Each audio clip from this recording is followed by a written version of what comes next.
இந்த வீடியோவில் என்ன பார்க்க போகிறோம்னு கேட்டிங்கன்னா, டாக் கிரிமினலான ஒரு ரிங்கில் வந்திருக்கு. அதை நம்ம இப்படி எடுக்க போகிறதில்ல. நம்மகிட்ட 272 டோக்கன் இருக்குது. நம்ம கடைசியாக நம்ம மந்த்லி எல்லாம் சேர்த்து வச்சு நம்ம ட்ரை பண்ணி பார்க்கலாம் உழுவுதா இல்லையான்னு. ஓகே கைஸ், யாரும் டாப் கிரிமினல்லாம் எடுக்காதீங்க. டைமண்டுக்கு வேஸ்ட்டு.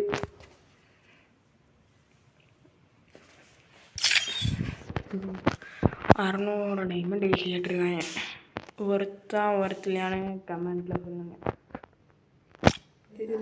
என்ன பண்ண போகிறோன்னு கேட்டிங்கன்னா, எதுவும் பண்ண வரதில்லை.